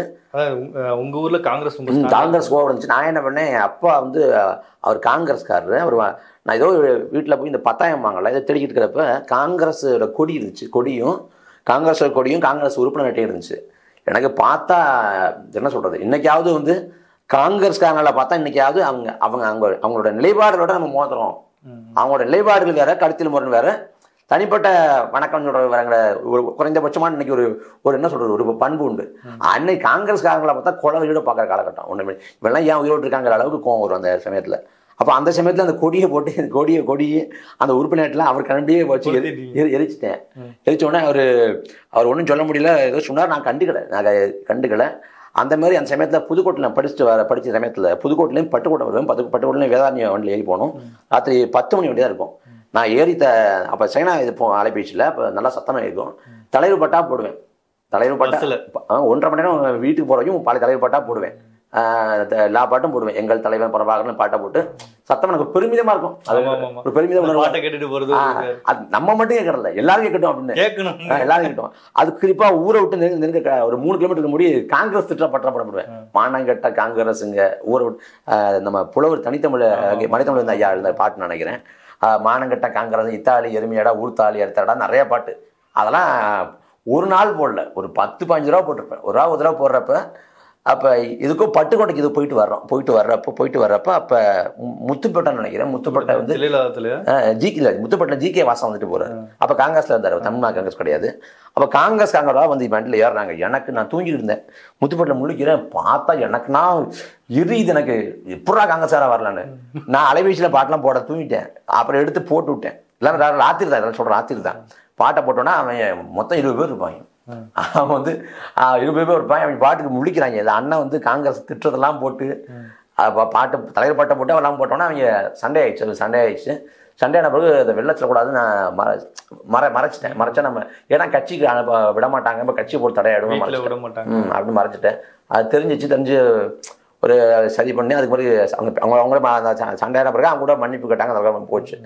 அதுக்கும் பிறகு எஸ்தப்பா பண்ணி விட்டாருன்னா, நீ இப்போ வீட்டுக்கு பிள்ளையார் எஸ்தப்பா என்ன சொல்லிட்டாருன்னா, நீ வீட்டுக்கு பிள்ளையா இருக்குன்னா இது இல்லை கட்சி அப்படின்னா அப்படியே போயிடு, வீட்டில் இருக்கிற இந்த படத்தை படம் எடுத்துரு அப்படின்னா தலைவர் படம் அண்ணன் படம் தான் வீட்டில் ஒட்டி வச்சிருப்பேன்.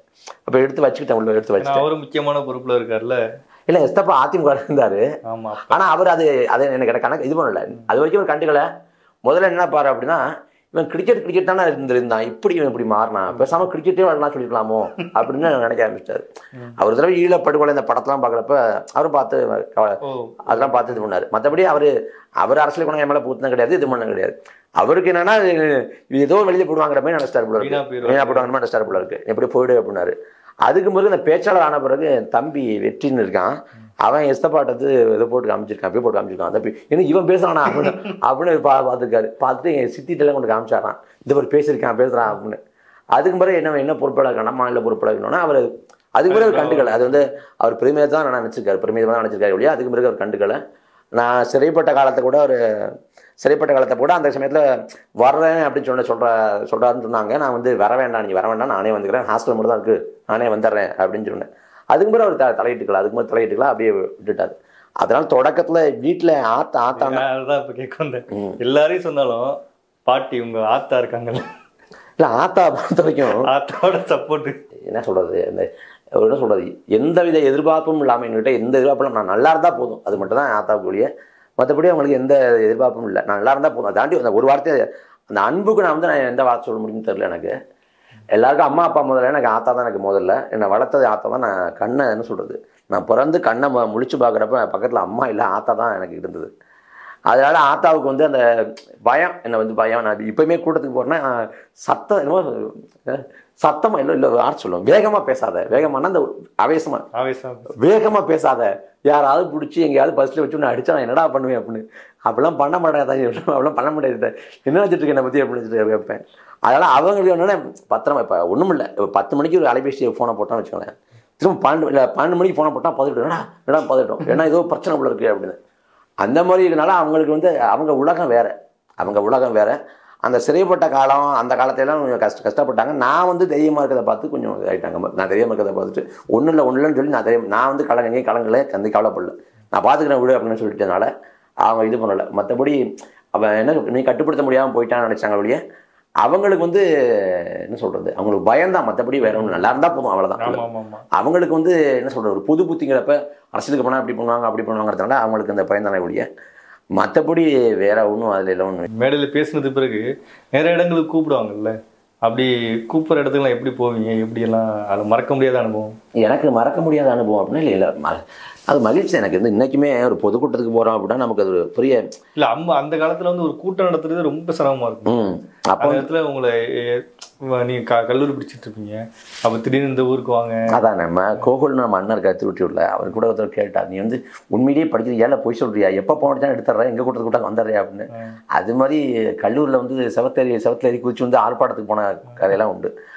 அந்த சமயத்தில் வந்து 2012-13 வந்து அந்த சமயத்தில் நான் ஒரு பேச என்ன சொல்கிறது, இப்போ ஒரு அப்போ தான் தொடங்குறோம் சென்னையில் வந்து தொடர்ச்சியாக எல்லா கூட்டத்தையும், சென்னையில் யார் பேசினாலும் என்னை கூப்பிட்டுக்குவாங்க. அப்படி கூப்பிட்ற சமயத்தில் அந்த சமயத்தில் வந்து காஞ்சிபுரத்தில் அப்போ வந்து ஒளிவாங்கி ஒளிபெருக்கி புதுசாக வாங்கியிருந்தாங்க. அப்போ காஞ்சிபுரத்தில் ஒளிவாங்கி ஒளிபெருக்கி வாங்கியிருந்தப்ப, அதனால் வாரத்தில் 3 நாள் கூட்டம் இருக்கும், வெள்ளி சனி ஞாயிறு 3 நாள் கூட்டம் இருக்கும். அப்போ காஞ்சி ராசன் அண்ணன், எல்லாரும் யூஸ் பண்ண அண்ணன், நாங்கள் அதான் 3 பேர் தான் பேசுகிற மாதிரி இருக்கும், நாங்கள் 3 பேர் தான் பேசிடுவோம்.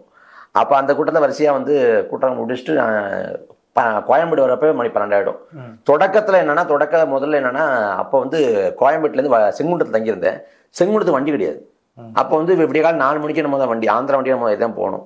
அப்போ அந்த சமயத்தில் கஷ்டமாக இருந்துச்சு. அந்த சமயத்தில் ஏன் கஷ்டமாக இருந்துச்சு அப்படின்னா, அப்போ அது வரைக்கும் என்ன பண்ணுறது அப்படிங்கிறப்ப கோயம்பேட்டில் இருக்கணும். கோயம்பேட்டில் இருக்குங்கிறப்ப 2 தடவை வந்து அந்த வயசில், இன்றைக்கி இருந்தால் நம்ம போலீஸ்னா வேறு மாதிரி சமாளிச்சுக்கணும், வேறு மாதிரி எதிர்கொள்வோம். 2 தடவை போலீஸ் இது பண்ணாங்க, அடிக்க கை வாங்கினாங்க. 2 தடவை படுக்கிற போய் வாங்க கோயம்பேட்டில். அது 150 பேர் 200 பேர் எடுத்திருக்கேன். எப்படி ஆளை கணிப்பிட்டான்னு தெரியல. என்னையாண்டா கேட்குறீங்க, விளையாடுறதுக்கானடா அப்படி நான் என்னடா பண்ணேன் அப்படின்னு 2 தடவை. அதனால போலீஸ் வந்து பண்ணுவாங்க. நான் சுற்றி ஒரு தடவை கூட்டம் முடிச்சுன்னா சுற்றி வந்தேன், கோயம்பேட்டை சுற்றி வந்த படுக்க இடம் இல்லையா அப்படின்னு சுற்றி வந்து ஒருத்த உட்காந்து அப்படி மயங்கி தூங்கிட்டேன். தூங்கினா போலீஸ் வந்து அவனை பார்த்துட்டு விட்டு போய் அப்படின்ட்டேன். அதுக்கும் பிறகு கொஞ்சம் தொடக்கத்தில் இருந்துச்சு அப்படியா, அதுக்கும் பிறகெல்லாம் பேருந்து விட்டாங்க, இரவு பேருந்து விட்டாங்க. அதுக்கும் பிறகு பிரச்சனை இல்லை. இரவு பேருந்து 10 மணி முடிச்சுட்டு 12 மணி ஆகிடும். 12 மணிக்கு கோயம்பேட்டில் வந்தோன்னா பேருந்து இருக்கும் செங்கோட்டத்தில் ஏறி அப்படியே வச்சுட்டு தூங்கிட்டு போகிறப்ப திடீர்னு வந்து கூட்டத்தில் பேசிட்டு இருக்க மாதிரி உணர்வு வரும். நான் அப்படியே முழிச்சு பார்ப்பேன், பார்த்தா கூட்டம் இல்லையா, அவன் வண்டிலாம் போயிட்டு இருக்கமா அப்படின்னு. செங்கோட்டத்தை நான் போகிறப்ப மணி 1:30 ஆகிடும். 1:30 ஆகிடும், இல்லை 1:30 இல்லை 1:30 மாதிரி ஆகிடும். இந்த மாதிரி 1 மணி இருக்கிறப்ப ஊரில் யாருமே இருக்க மாட்டாங்க, ஓன்னு இருக்கும். அப்போ நாய் மட்டும் உழைச்சிக்கிட்டு இருக்கோம். அப்போ நம்ம இறங்கி போகிறப்ப அந்த மாதிரி ஒரு உணர்வு இருக்குல்ல, இதுவோ நம்ம சாதிச்சிட்டோம்டா, ஒரு ராஜ்யத்தை பிடிச்சிட்டோம், ஒரு கோட்டையை பிடிச்சிட்டோங்க, அந்த மாதிரி ஒரு ஆத்ம திருப்தியாக இருக்கும். நம்ம நண்பர்கள்லாம் அறையில் தூங்கிட்டு இருக்காங்க, நாம் வந்து ஏதோ சாதிச்சுட்டு போகிறோம் அப்படின்னு ஒரு பெருமிதம் இருக்கும், ஒரு ஆத்ம திருப்தி, முழு நிறைவு இருக்கும். அதனால அதுவும் நிறைவாக இருக்கும். இப்போ வரைக்குமே கூட்டத்துக்கு போகிறப்ப நம்ம மக்களுக்காக பேசுகிறோம், மனசு உள்ளதை பேசுகிறோங்கிறதால அது எப்பயுமே நிறைவாக இருக்கும். மறக்க முடியாத கூட்டம் அப்படி தான் எண்ணூர் கூட்டத்தை சொல்லுவேன். எண்ணூர் கூட்டத்தை ஏன்னா தொடக்க நிலையில் வந்து அப்போ வந்து பேசுகிறப்ப இன்றைக்கி வந்து 2 மணி நேரம் 2 மணி 5 நிமிஷம் வரைக்கும் பேசியிருக்கேன். அதிகபட்சமாக தான் நேரம் கிடச்சிச்சு. 2 மணி 5 நிமிஷம் வரைக்கும் பேசியிருக்கேன். இப்போ பேசிட்டு 2 மணி நேரம் பேசிட்டு தண்ணி குடிக்காமல் இருக்க முடியும், பேசி முடிச்சும் தண்ணி குடிக்காமல் இருக்க முடியும். தொடக்க நிலையில் அப்படி இல்லை. எனக்கு தொடக்க நிலையில் என்ன ஆயிடுச்சுன்னா, தண்ணி குடிக்கலன்னா 20 நிமிஷம் கடந்து குடிக்கலன்னா வலிக்க ஆரம்பிச்சிடும், அடிவேறு பிச்சிடும். அதுவும் கால நேரத்தில் சாப்பிடாமலாம் பேசிட்டோம்னா பயங்கரம் வலிக்க ஆரம்பிச்சிடும். இப்போ அப்படி இல்லை. இப்போ வந்து நம்ம என்ன சொல்கிறோம், வயிறு எல்லாத்துக்கும் இதாகிடுச்சு, என்னன்னாலும் பரவாயில்ல இதாகிடுச்சு கூட இருக்குது. அப்போ அந்த சமயத்தில் வந்து அந்த சமயத்தில் கையில் காசு இல்லை. அதாவது காசு இல்லாதனால அந்த கூட்டத்துக்கு போகிறப்ப நான் கையில் காசு இல்லாதனால என்ன பண்ண நண்பன் வாங்கிட்டு போனேன், காசு கூட வந்தால் தரேன் அப்படின்னு வாங்கிட்டு போனேன். அதனால் அன்றைக்கி காலம் சாப்பிடல, மதியம் சாப்பிடல, சரி சாப்பிட போட்டு சரி ஏதாவது குடிச்சு கொண்டு ரஸ்னா இருந்துச்சு, 5 ரூபா போயிட்டு ரஸ்னா குடிச்சுட்டு போய் கூட்டத்துக்கு போயிட்டேன். அந்த கூட்டத்துக்கு போனால் அந்த கூட்டத்தில் பேசுகிறப்ப வந்து அந்த தொடக்க நிலைங்கிறதுனாலையும் ஒழுங்காக அன்றைக்கி சாப்பிடாதனாலையும் அந்த வயிறு வலிக்க ஆரம்பிச்சுன்னா நம்ம அப்போ அந்த ஸ்டெமினாம்பாங்கல்ல அது இல்லை அப்போ அதனால 1 மணி நேரம் 1.5 மணி நேரம் பேசியிருப்பான்னு நினைக்கிறேன். அப்போ அதான் முதல்ல அவ்வளோ தானே 1 மணி நேரம் பேசின கூட்டம் நினைக்கிறேன். எண்ணூர் கூட்டம் அது சின்ன அண்ணன் கூட்டம் கிடையாது, திருமணி கூட்டம், அண்ணன் இல்லாத கூட்டம் தான். அந்த கூட்டத்தில் பேசுகிறப்ப தான் வலி பின்னிருச்சு. வலி 3 தடவை அது பின்னாடி தண்ணியை வாங்கி குடிச்சிட்டு 3 தடவை பேசினேன். எனக்கு அந்த கூட்டம் மறக்க முடியாத கூட்டம். ஏன்னா அந்த வழியில் நம்ம 3 தடவை தண்ணி வாங்கி குடிச்சிட்டு பேசிட்டோங்கிற அந்த மறக்க முடியாத கூட்டம். மற்றபடி எத்தனையோ கூட்டம், எத்தனையோ கூட்டங்கள் இருக்குது. நிறைவான ஏதோ அது உண்மையிலே ஒரு என்ன சொல்கிறது, மக்களுக்காக பேசுகிறோம், அப்படி மக்கள்கிட்ட பேசுகிறோம் அப்படிங்கிறப்ப அது வந்து பேச்சை பற்றி இப்போ என்ன அப்படின்னா நாம் தமிழர் கட்சியிலேருந்து நிறைய நீங்கள் போகிற இடங்கள்ல வந்து பிரச்சனைலாம் ஆகும்ல.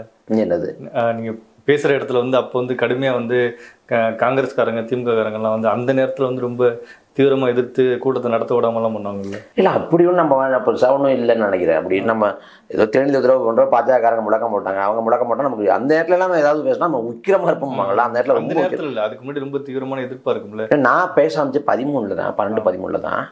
அந்த சமயத்தில் ஒன்றும் கூட்டத்துக்குலாம் விட இருப்பதில்லை. சில இடங்களை சாசை போகிறோம், நம்ம எதை மாரி பேசிடுவோம். பேச்சுங்கிறத பொறுத்த வரைக்கும், இந்த மேடை பேச்சுங்கிறத பொறுத்த வரைக்கும் ஜீவாவோட ஒரு கூட்டம் தான் ரொம்ப பிடிக்கும். அதுதான் நான் வந்து பின்பற்றேன். அதாவது மேடை பேச்சு என்பது எனக்கு ஒரு தொழில் அல்ல, எனக்கு ஒரு கலை அல்ல, அது நான் நம்பிய கொள்கையை விளக்க கிடைத்த சந்தர்ப்பம், என் வாழ்க்கை போராட்டம், என் போர்க்களம். மேடை பேச்சுங்கிறது எனக்கு ஒரு தொழில் அல்ல, ஒரு மேடை கலையும் இல்லை, அது வந்து நான் நம்பிய கொள்கையை விளக்க கிடைத்த சந்தர்ப்பம், என் வாழ்க்கை போராட்டம், போர்க்களங்கிறார் ஜீவா. நான் அதுதான் பின்பற்றணும்னு நினைக்கிறேன். நாம் தமிழர் கட்சியிலேருந்து அவங்க போயிட்டாங்க அப்படின்னா பேச்சாளர்கள் வந்து ஒரு கட்சியோட முகமாக பார்க்கப்படலாம். ஆனால் கட்சியோட தூண்கள் வேர்கள் அவங்க கிடையாது. அவங்க முகமாக நீ அடையாளப்படலாம் கூடிய கட்சியை தாங்கி பிடிக்கக்கூடிய கள போராளிகள் தான் கட்சியோட வேறு தூண். நாம் வந்து என்ன சொல்கிறது, அவங்களோட பிரதிநிதியாக இருந்து கொண்டு போய் சேர்க்கிறோம்னு சொல்லலாம். அந்த வகையில் வந்து இதில் வீரியமாக பேச்சாளர் வந்து கருத்துக்களை கொண்டு போய் சேர்க்க வாய்ப்பு இருக்குங்கிறதுனால இந்த பணியை தெரிவிச்சிடும். அடிப்படையில் நான் பேச்சாளர் கிடையாது. நான் பேச்சாளர் கிடையாதுன்னா நான் ஒன்றேன்னு சொல்லுவேன். நான் வந்து நம்ம உறவுகள்கிட்ட சொல்கிறப்ப, அண்ணன்கள்கிட்ட தம்பிகள் சொல்கிறப்பான்னு சொல்லுவேன். நான் பேச்சாளராக மாற முடியும் அப்படின்னா யார் வேணாலும் பேச்சாளர் மாறலாம். நானே மாறிட்டேன். இருக்கிற இடத்துலேயே மோசமான சராசரி கீழே உள்ள நானே மாறிட்டேன், யார் வேணால் மாற முடியுங்கிறது. அதனால அதில் வந்து நமக்கு நிறைய அனுபவம், நிறைய ஒரு உங்கள்கிட்ட முதல்ல பார்த்து இந்த பேச்சு நல்லா இருக்கிறா தம்பி அப்படின்னு சொல்லி உங்களுக்கு ஃபஸ்ட்டு அப்ரிஷியேட் பண்ண கூட்டமே சொன்னாங்க. நிறைய கூட்டமே அண்ணன் வந்து நல்லா பேசினேன், தொடர்ந்து பேசு அப்படின்னு சொன்னாங்க. அதை வேணா பேசினாங்க. நான் அப்படி சொல்கிறது பேசுகிறப்ப இப்படி பேசுகிறேன் அப்படின்னா அப்படி அண்ணன் அப்படி அந்த நாட்களை திருப்பி வச்சுட்டு பார்ப்பாங்க, பேச ரசிப்பாங்க. அவங்க பேசுகிறப்ப நம்ம பேசலாம்னு பேசியிருப்போம், அதை மேற்கோள் காட்டி சொல்லுவாங்க, தம்பி சொன்னது போல அப்படின்னு சொல்லுவாங்க. அங்கே பல்லாவரத்தில் பட்டினி போராட்டம் அப்போ தான் சென்னையில் வந்து நான் ஒருத்தர் பேசுகிறான் அப்படின்னு சில இங்கே இருக்கக்கூடிய உறவுகளுக்கு தெரியும். அந்த பட்டி போராட்டம் தான் ஓரளவு தெரிஞ்சிச்சு. அந்த பட்டி போராட்டத்தில் வந்து நெடுமாறாயம் எல்லாம் கூட பங்கேற்றாங்க. அதில் பேசுகிறப்ப வந்து அந்த அண்ணன் திட்டினதுக்கு அப்புறம் பேசின கூட்டம் அந்த கூட்டம் தான். அப்போ பேசுகிறேன் பாதை இல்லை என்று தலைவரோட கூட்டம் சொல்கிறேன். அதாவது பாதை தேடாதே உருவாக்குங்கிற தலைவர் பிரபாகரன் அவர்கள், பாதை இல்லை என்று கலங்காதே நீயே அதை அமைத்துக் கொள்கிறார் லெனின் அப்படின்னு சொல்கிறேன். அது சொல்ல வர ஒரு 2 நொடி 3 நொடி தாமதமாகுது. அது அண்ணன் வந்து அவனை எடுத்து கொடுக்கணும் அப்படின்ட்டுங்கிறது மேலே உட்காந்துட்டு அதை அந்த இதை சொல்கிறாங்க, சொல்லி எடுத்து கொடுக்குறாங்க. அதெல்லாம் அதை இப்பயுமே அதெல்லாம் மறக்கவே முடியாதது அதெல்லாம். அதனால் அண்ணன் எல்லா பேச்சுமே எல்லாருமே பாராட்டுவான் செய்வாங்க. யாரையும் திட்டக்கூடாது, யாரையும் இது பண்ணக்கூடாது அப்படின்னு நினைப்பாங்க. அது ஒரு கூட்டத்தில் வந்து இங்கே காமன்வெல்த் கூட்டத்தில் பேசுகிறப்ப கூட நான் கொஞ்சம் கடுமையான வார்த்தையில் கூட கொஞ்சம் வன்முறை மாதிரி பேசினப்ப கூட அண்ணன் வந்து சொன்னாங்க, தம்பி எங்கே பேசணும்னு இருக்கு அப்படின்னு ஒரு 2 வார்த்தை சொன்னாங்க. ரத்னா சுருக்கமாக சொன்னாங்க. எனக்கு அதிலே புரிஞ்சிச்சு அண்ணன் என்ன சொல்லுவாங்க புரிஞ்சிச்சு. அதனால வந்து அண்ணன் வந்து எல்லா கூட்டத்தையுமே பாராட்டுவாங்க. இப்போ வரைக்குமே கூட்டம் நல்லா பேசலாம்னு சொல்லுவாங்க. இப்போ நீங்கள் ஆரம்பத்தில் பேசுகிறப்போ வந்து நம்ம இணையதளங்களில் இதெல்லாம் விமர்சனங்கள் நிறைய வரும்ல, அப்போ வந்து உங்களை கண்டபடி திட்டுவாங்க, இடுமான கருத்து அப்படின்னு சொல்லி திட்டுவாங்க. இப்போ ரொம்ப தீவிரமாக இடுமான கருத்தையை டார்கெட் பண்ணியெல்லாம் நிறைய திட்டுறாங்கல்ல. அப்போ பார்க்கும்போது ஆரம்பத்துக்கும் இப்போக்கே இல்லை முதல்ல அப்படின்னா யாராவது இப்போ ட்விட்டர் வச்சுங்களேன், ட்விட்டரில் வந்து இந்த பின்னூட்டம் இருக்குல்ல கமெண்ட், அங்கே யாராவது ஏதாவது போட்டாங்க அப்படின்னா கேள்வி கேட்காங்களேன், நம்மளை கேள்வி கேட்டான் அதுக்கு போது சொல்லி அவனை வாயடைக்க வச்சிடணும் அப்படிங்கிற மனதில் இருந்துச்சு. முதல்ல தொடக்கத்தில் இருந்துச்சு. இப்போ வந்து அப்படிலாம் இல்லை. நான் ஏன் அவனை திருப்திப்படுத்தணும், நான் ஏன் அவனுக்கு பதில் நான் ஒருத்தரை மதிக்கிறேன், என்ன கேள்வி கேட்கல அப்படின்னா எனக்கு பதில் சொல்லுவேன். நீ யாருன்னே எனக்கு தெரியாது, நீ என்னை எடுத்துக்கிட்டு இருக்கிற, உனக்கு ஏன் பதில் சொல்லணும், நீ திட்டுறியா கட்டாட திட்டியா திட்டிட்டு போ அப்படிதான் எனக்கு தோணிச்சு. என்ன வேணா திட்டிட்டு போ, என்ன வேணான்னு சொல்லிட்டு போ அப்படின்னு தோணிச்சு. அதை பற்றி நம்ம கவலைப்படுறதும் கிடையாது, அது கண்டுக்கிறதும் கிடையாது. இப்போ அதெல்லாம் என்ன சொல்கிறது, நீ என்னவோ பண்ணிட்டு போ அவ்வளோதான். நான் இன்னொன்று உறுதியாக நம்புவேன். நான் ரொம்ப என்ன சொல்கிறேன், உன்னை தவிர நானும் சாமானியம் தான், நானும் அரசு பேருந்தில் போகிறேன், நானும் சாலை ரொம்ப நடந்து தான் போகிறேன், நானும் உன்னை போல தேனிக்கிழக்கம் சாப்பிட்றேன், ரொம்ப சாமானியம் தான் நானும் அங்கே தான் இருக்கேன், நீ இருக்கிறது தான் நானும் இருக்கேன். அப்படி இருக்கிறப்ப நான் சாலையில் நடந்து போகிறப்ப இல்லை பங்குதானியில் ஷேராட்டோவில் போகிறப்ப எங்கேயாவது இந்த கமெண்டில் திட்டுற எவனாவது என்னை பார்த்தோன்னா டேய் இப்படிலாம் போட்டுடா டேய் அப்படின்னு நேரில் பார்த்து பேசணும்னா அதுக்கெல்லாம் துணி மாட்டேன். இங்கே வந்து நம்மளை என்னென்னமோ கிறிஸ்டப்பா அப்படின்னு பேசுறவெல்லாம் இதில் மாற்று இயக்க சொல்கிறேன். அவன் நேரில் பார்த்தோம்னா தோழரும்பாங்க, அங்கிட்டு போன பிறகு கிறிஸ்டப்பாம்பான். அவ்வளோதான் உன் துணிவு, அவ்வளோன்னு நினைச்சிடும். என் முகத்துக்கு முகம் நேராக பார்த்து நீ அதை திட்டுவியா? இல்லை, ஏன் இந்த கேள்வி கேட்டேன்னா சீமான் அண்ணனுக்கு அடுத்தபடியா இணையதளங்களை விமர்சிக்கிறத அதாவது இந்த மாற்று தோழர்கள் சொல்றேன். அது ஏன் அப்படின்னா ட்விட்டர்ல நான் அதிகப்படியே கொஞ்சம் நமக்கு பார்வையாளர் இருக்கு. ஏன்னா நான் 2014 அது தொடர்ந்து அப்போதைய எல்லாரும் ட்விட்டருக்கு வராத காலத்துல கூட வராதுன்னா அரசியல் சார்ந்த அதிகப்படியா வராத காலத்துல நான் 2014 எழுதிட்டு இருக்கேன். அன்னைக்கு எழுந்த பதிவுக்கும் இன்னைக்கு எழுந்த பதிவுக்கும் வித்தியாசப்படும். அது அன்னைக்கு எழுத முறைகள் நானே முரண்படுவேன். அன்னைக்கு கொஞ்சம் என்ன சொல்றது தனிநபர் தாக்கத்தில் கூட இருந்திருக்கும். இன்னைக்கு அப்படி கிடையாது. அதனால நமக்கு அதிகப்படியாக கொஞ்சம் 1,80,000 பேர் நம்ம இருக்காங்க, பின்தொடர்பாக இருக்காங்க. அது அதிகப்படியமாக இருக்கிறதுனால நம்மளை அதிகமாக நம்ம அதை தொடர்ந்து எழுதுறதுனாலையும் நம்மளை இது பண்ணுறாங்க. அப்படியே அப்படின்னு எல்லாரும் தான் இது கட்சியில் எல்லாரும் தான் இது பண்ணுறாங்க. அதனால ஒன்றும் இல்லை, நீ என்ன வேணா பண்ணிக்கடா அப்படின்ட்டு விடுறது. நம்ம அதை பற்றி கவலைப்படுறது கிடையாது. நாம் இது என்ன சொல்கிறது, நம்மளோட கருத்துக்கு நம்ம பொறுப்பு, அவங்களோட புரிதலுக்கு நம்ம பொறுப்பு கிடையாது. அவன் கெட்ட வாரத்தில் திட்டுறான், என் பிறப்பை வச்சு பேசுகிறான் அப்படின்னா அவன் சொல்கிறதாலே நான் கலங்கப்பட்டுற மாட்டேன். அப்படியே நீ இப்படி வச்சுக்கிட்டா அப்படியே வச்சுக்கிட்டா கூட சொல்கிற அப்படி வச்சுட்டா கூட பிறப்போக்கும் எல்லா வீருக்கும் சிறப்பமாக செல்தொழில் வெற்றிமான்னு சொல்லுது. அதாவது ஒருத்தர் வேஷ்டி மகனாக பிறக்கிறாரா இல்லை அவர் பத்தினி மகனாக பிறக்கிறாங்கிறத அவர் தீர்மானிக்கல, யாரும் அப்ளிகேஷன் போட்டு பிறக்கல. அதனால எவ்வளோ பெரிய கொடுங்கோலனோட மகனாக பிறந்தாலும் அது அவர் பழி இல்லை. பிறந்த பிறகு அவர் நியாயத்தையும் பக்கெடுக்கிறாரா அநீதியும் பக்கெடுக்கிறாரு தான் பார்க்கணும். அதனால இது போன்ற என்ன சொல்கிறது, என்ன நினைச்சு நான் பெருமைப்பட்டுக்கிற விஷயம் அதை உதுத்தாச்சு நம்ம சகிப்புத்தன்மைங்கிற ஒன்று நமக்கு இருக்கிறதுனால நாம் எதுவுமே ஆற்றது கிடையாது. நமக்கும் கோபம் வரும். எங்கே வேகத்தை விட வேகம் வேணும்னு நினைக்கிறேன். அதை கண்ட இடத்துல அதை காட்ட முடியாது. நம்ம ஒருத்தனை மதிப்பு கொடுத்து அவங்கள பிளாக் பண்ணுற ஆளு கூட அவங்க இது இல்லைன்னு நினைக்கிறேன். அதனால நம்ம சொல்லிட்டு போட்டு நம்ம காட்டுக்கிறது இல்லை. எங்கேயாச்சும் ஒரு இடத்துல சோர்வு அடைஞ்சிருக்கீங்களா? சோர்வடைஞ்ச இடமே இருக்குது. எங்கே இருக்குது அப்படின்னா நம்ம 2016 தேர்தல் முடிவு பெரிய அளவில் சோர்வு கொடுத்துச்சு. ரொம்ப ரொம்ப கஷ்டமாக இருந்துச்சு, ரொம்ப கஷ்டமாக இருந்துச்சு. 2021 சட்டமன்ற தேர்தல் முடிவுமே ரொம்ப அண்ணன் பயந்துக்கிட்டே இருந்தேன். நான் பயப்பட்டேன், அண்ணன் தொகுதியை எதாயிடுமோ, வெற்றி பெறாமல் போயிட்டா எதாயிடுமே அப்படின்னு. அந்த தேர்தல் முடிவுகளில் நம்ம ரொம்ப நம்பிக்கை கொண்டு மக்கள் நின்னோம். அது 2016 நம்ம எதிர்பார்ப்புக்கும் வந்த வாக்குக்குமான வேறுபாடு மலைக்கும் மடவுக்குமான மாறுபாடாக இருந்துச்சு. வாக்கு அரசியலுங்கிறது வேற என்ன கூட நம்ம மக்களை நம்பினோம்னா நேர்மையான உள்ளுக்காடு உண்மையாக இருந்தோம். மக்கள் நம்மளை அங்கீகரிக்கலையேங்கிற ஒரு சோர்வு வரும். நம்மளை பற்றி சில நேரத்தில் முதல்ல ஒரு அவதூறு பரப்புறப்ப கோவம் வரும். ஏன் அப்படி சொல்லவே இல்லைடா, நம்ம என்னடா தப்பாக பரப்புறீங்க அப்படின்னு. பிஜேபி பிடின்னு முத்திரை குத்தி, அதாவது அண்ணன் சொல்லுவார், அதை வேற மாதிரி கொடுத்து சேர்க்குறப்ப அது ஒரு ஆதங்கம் வரும். என்னடா அப்படிலாம் கொண்டு போய் சேர்க்குறீங்க அப்படின்னு சொல்லி அது ஆதங்கம் வரும். மற்றபடி சோர்வு இல்லை. நம்ம நான் உங்களை நினைச்சு இடுமான கார்த்தி நம்ம என்ன பண்றோம் அப்படின்னு சோர்வு அடைஞ்சிருக்கு. இல்லை, நான் அப்படி சோர்வு அடைஞ்சேன் அப்படிலாம் ஒன்று. அதாவது இடுமான கார்த்தின்னு சொல்றதுக்கெல்லாம் ஒண்ணுமே இல்லைங்கிறேன். அதாவது கார்த்தின்னு பேரை ஊர் தெருவில் 4 பேர் வச்சிருப்பான். அதனால நமக்கு அதனால தானே ஏதோ இடுமானம் பேரை சேர்த்துட்டேன். அது பேருக்கு பொருந்தி போச்சு போல இருக்கு. மற்றபடி அப்படிலாம் எனக்கு நான் 19 வயசுல கட்சிக்கு வரேன் நினைக்கிறேன். 19 வயசுல கட்சிக்கு வந்திருப்பேன். எனக்கு ஒன்றும் உலகத்து தெரியாது. நான் பார்த்த உலகம் அந்த கட்சி உலகமாக இருந்துச்சு. எனக்கு வாழ்க்கையில் தனிப்பட்ட வாழ்க்கையில் எப்படி ஆகணும், அப்படி ஆகணும், இப்படி பண்ணணும், அப்படிலாம் இந்த லட்சியம் தெரியல. ஆனால் அதுக்கும் பிறகு இந்த கட்சிக்கு வந்த பிறகு நம்ம லட்சியம் ஒரு என்ன சொல்றது, நம்ம ஒரு லட்சிய வாழ்க்கையை வாழ்றோம் அப்படின்னு ஒரு மனநிறைவு உண்டு. அதனால நமக்கு ஒரு சொருவும் இல்லை, நம்ம வாழ்க்கை அர்த்தப்பட்டிருக்கு அப்படின்னு நான் நினைக்கிறேன். அர்த்தப்பட்டிருக்கு. பிரபாகரன் நமக்கு தலைவர். ஆரம்பத்தில் சொன்னீங்களே மனசு ஒரு நம்ம ஏதோ துரோகம் பண்ணிட்டோம், அந்த ஈழ மக்களுக்கு எதுவுமே பண்ணலங்கிறது. இப்போ அதை ஓரளவு இல்லை, அப்போ ஓரளவு நமக்கு ஓரளவு இல்லை என்ன சொல்கிறேன். அப்போ குற்ற உணர்ச்சி இருந்துகிட்டே இருக்கணும். அது ஜிமெயிலில் கூட ஜிமெயிலோட அந்த இதில் கூட அந்த எழுதியிருப்பாங்கல்ல, ஜிமெயிலில் பேர் போட்டு எழுதி வச்சுக்கலாம். அதாவது எப்படின்னா டிஃபால்ட்டாக செட் பண்ணிக்கலாம் மாதிரி இருக்கும். அதில் கூட நான் ஏதோ வச்சுருப்பேன், ஏதாவது என் ஈழ ஒருவரிடம் நான் மன்னிப்பு கேட்கணும் அப்படிலாம் இப்போ எழுதிச்சிருப்பேன். அப்போ அது ஆர்வம் கூட போச்சுது. இப்போ அது நம்ம என்ன சொல்கிறது, நம்ம உண்மையாக நிற்கிறோம், தலைவருக்காக நிற்கிறோம். நமக்கு புதுசாக எந்த பெருமையும் சேரப்படுறது. இனி சேரத்துக்கு ஒரு பெருமையும் கிடையாது. பிரமாருங்கிற ஒரு ஒப்பற்ற தலைவனோட பிள்ளை, அந்த பெருமை தான் நமக்கு போகிறோம். அந்த பெருமையே நமக்கு போதும். சாகிறப்ப நம்ம என்ன சொல்கிறது, நம்ம விடுதலை புலிகளோட சொந்தக்காரன், அவ்வளோதான். விடுதலை புலிகள் எங்கள் அண்ணன், எங்கள் உறவுகள், மாவீரர்கள் எங்கள் தெய்வம்.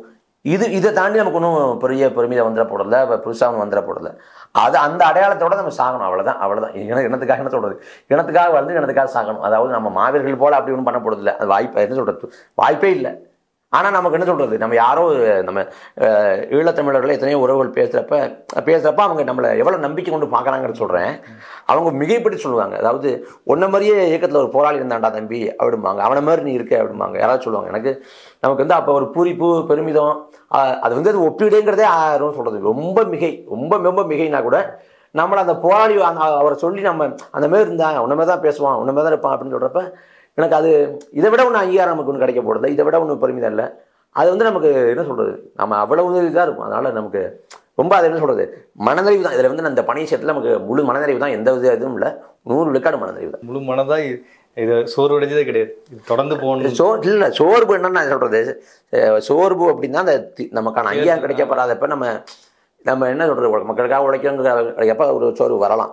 நம்ம ஏதாவது நம்ம கூட்டம் இந்த கட்சியில் இவ்வளோ கூட்டம் செய்யணும், இவ்வளோ கூட்டம் நடத்தணும் அப்படிங்கிறப்ப இன்னும் கட்சி கொஞ்சம் இடத்துல கொஞ்சம் தொய்வாக இருக்கே, கொஞ்சம் இப்போ இருக்கே, அந்த மாதிரி இந்த கட்டமைப்பை வெளிப்படுத்தணுமே இவ்வளவு இருக்கே அப்படின்னு இப்படி கொண்ட ஊடகங்கள் வந்து அவங்கள காமிக்கிறாங்க, நம்மளை காமிக்கலையே அப்படின்னு நிறைய வருத்தங்கள் உண்டு. நம்ம முடங்கி போகிற அளவுக்கு நம்ம சர்ச்சை உடைந்து இந்த பாதை வந்து நம்ம அப்படிதான் ஒரு நாள் வந்ததில்லை, அது வரப்போறதும் இல்லை. அதனால நமக்கு என்ன சொல்றது, நாம பிறந்த வாழ்க்கைக்கு நான் ஒரு என்ன சொல்றது என் பிறப்பின் பயனா நினைக்கிறேன். இவ்வளவு நேரம் உங்க நேரத்தை எங்களுக்காக செலக்ட் நன்றி சார். நன்றி.